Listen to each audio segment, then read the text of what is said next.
Մեծարգո պարոն Հասանով, հարգելի գործընկերներ, սիրելի ժողովուրդ։ Այսօրվանից աշխատանքի է անցնում 9-րդ գումարման ազգային ժողովը եւ ես մաղթանք ունեմ 9-րդ գումարման խորհրդարանին ունենալ բավարար կամք, իմաստնություն ու հետևողականություն արդարացնելու մեր ժողովրդի սպասումները, առաջնորդելու մեր պետությունը դեպի հարատև խաղաղություն ու բարեկեցություն, իսկ սրա համար անհրաժեշտ է մեր մտածելակերպի կենտրոնում ունենալ պետականությունը։ Ու հենց դրա համար ուզում եմ նախ անդրադառնալ Իշխան Սաղաթելյանի, ինչքան էլ չէի ուզի, բայց ելույթի էությանը։ Ըստ էության, ամբողջ ելույթը, որ ունեցավ Իշխան Սաղաթելյանը, դա պետություն չունենալու, պետությունից հրաժարվելու մասին էր։ Զավեշտալի է, որ դուք հրաժարվում եք ձեր 004 պարբերականից, շրջաբերականից, մինչդեռ իրականում անգամ մեր դրա մասին իմանալու կարիքը չկա, այնքան որ ձեր շրջաբերականի բովանդակությունը համընկնում է ձեր գործունեությանն ու ձեր գաղափարախոսությանը։ Ասում եմ, մենք չենք կարող թույլ տալ, որ իրականացվի իրական Հայաստանի գաղափարախոսությունը, դա կործանարար կլինի Հայաստանի համար։ Իսկ ինչի մասին է իրական Հայաստանի գաղափարախոսությունը։ Պետությունը հենց հայրենիքը լինելու, մեր պետության մեջ բարեկեցիկ ապրելու, մեր ներհանրային հարաբերությունները կազմակերպելու ազգային արժեքների մասին է, որոնք անգամ թվարկված են։ Ու ինչ ունեք դուք սրա դեմ։ Իհարկե ունեք հետևյալը։ Իրական Հայաստանի գաղափարախոսությունը սկսում է այս նախադասությամբ։ Իրական Հայաստանը Հայաստանի Հանրապետությունն է միջազգայինորեն ճանաչված 29743 կիլոմետր քառակուսի տարածքով։ Չէ՞ որ դուք դեմ եք անկախ պետականությանը, դուք դեմ եք իրական անկախ Հայաստանին, քանի որ չկա Հայաստան առանց միջազգայինորեն ճանաչված սահմանների։ Իսկ դուք ուզում եք ամեն ինչ անել, որ Հայաստանի սահմանները երբևէ չսահմանազատվեն։ Դուք ասում եք, որ դա չի բխում, ըստ ձեր տխրահռչակ շրջաբերականի, ոչ միայն չի բխում հայ ժողովրդի այս պահի շահերից, այլև երբեք չի բխում հայ ժողովրդի շահերից։ Ահա ձեզ անկախ պետությունն էլ չի բխում, ուրեմն ձեր ձևակերպած ազգային շահից։ Ու հարցը հիմա հետևյալն է, ամենամեծ մեր տարբերությունը սա է, մնացածը հանձնում, պահանջների կատարում, չգիտեմ, ինքնության ուրացում եւ այլն, այս պաթետիկ մեղադրանքները ծխածածկույթ են ընդամենը։ Հարցը պարզ է, դուք համաձայն եք, հիմա դիմում եմ Հայաստան խմբակցությանը, դուք համաձայն եք ձեր առաջին համար Ռոբերտ Քոչարյանի ասած մտքին, որ Հայաստանի Հանրապետության տարածքի մասին ասում է 29000 եւ այլն, կամ որ ասում է, որ մեր միջազգայինորեն ճանաչված տարածքը դրանով բավարարվելը կործանարար կլինի մեզ համար։ Սա է մեր տարբերությունը, որ մենք գտնում ենք, ու կյանքը սա ապացուցել է, որ սեփական միջազգայինորեն ճանաչված տարածքը չճանաչելը ու դրանով չբավարարվելն է, որ բերում է կորուստների։ Նախ փաստացի անկախության կորստի, մարդկային ու տարածքային կորուստների, իսկ դուք մինչև հիմա դրա հակառակն եք պնդում ու քարոզում։ Իհարկե նաև բուն անկախության բարձրագույն արժեք լինելը, որից դուք հրաժարվում եք ձեր շրջաբերականում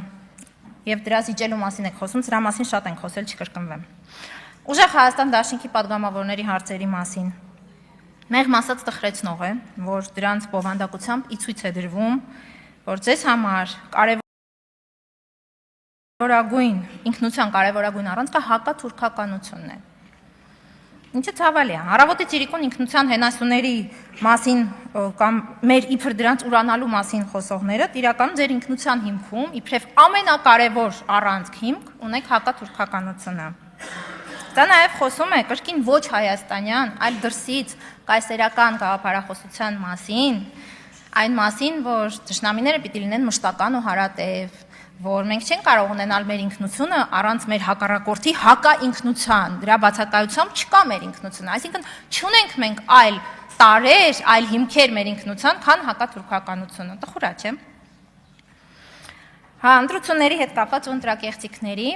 այս մասը ապշեցուցիչ է, որ դուք այստեղ սենց տխուր դեմքերով խոսում եք ընտրությունը կեղծած լինելու մասին, դուք ինչի տեղ եք դնում մեր հանրությանը, որը ընդամենը 2 ամիս առաջ, իսկ հիմա էլ իրականում, բայց այն ժամանակ ամենօրյա ռեժիմով, լսում էր ձայնագրություններ ընդդիմության կողմից, մեծամասամբ ձեր ուժեղ Հայաստան դաշինքի կուսակցության, բայց նաև մյուս ընդդիմադիր կուսակցությունների կողմից ընտրակաշառքի բաշխման այդ ամբողջ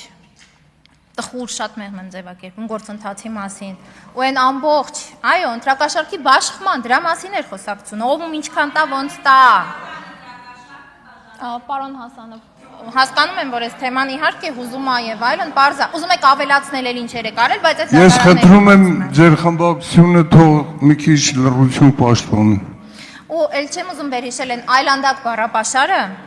որը իցույց էր դնում մարդկանց հանդեպ այդ անողների վերաբերմունքը։ Ու դուք դեռ խոսում եք հասարակության պարակտումից, Լեռնային Ղարաբաղի մեր հայրենակիցներին պիտակավորումները ժպտալու է երևի շատ, պարոն Փազինյան,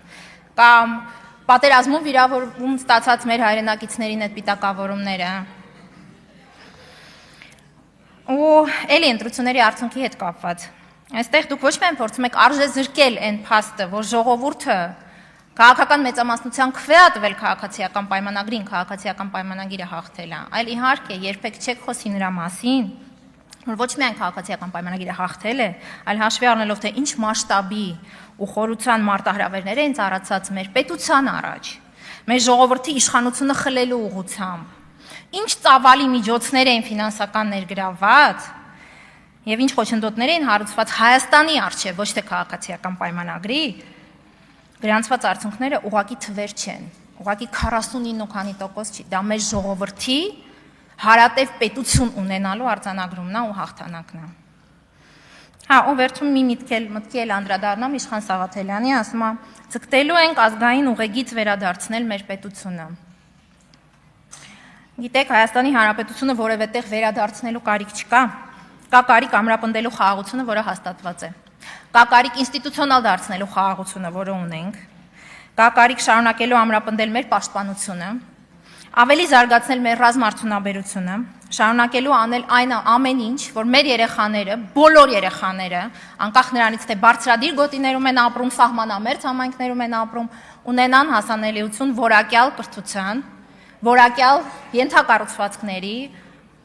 երթևեկեն որակյալ ճանապարհներով,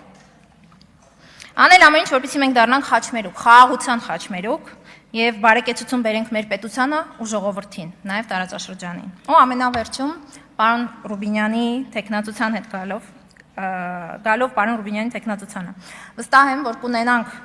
ազգային ժողովի նախագահ, ով կիրականացնի քաղաքականությունը ոչ միայն իբրև հնարավորի արվեստ, այլ որ բոլոր ջանքերը կգործադրի փոխելու են կանխատեսումը, որ ազգային ժողովը լինելու է անպտուղ զազրախոսությունների տեղ, եւ վստահ եմ, որ հուսամ դեմ չի լինի սա կասեմ, իր կողմից բարձր գնահատվող կոմպրոմիսի ու կոնսենսուսի քաղաքական մշակույթին կփորձի հասցնել մեր քաղաքական մշակույթը եւ ամեն ինչ կանի շարունակելու պահել ու ամրացնել իշխանության իբրև ժողովրդի պատվիրակ եւ ժողովրդի մաս լինելու մեր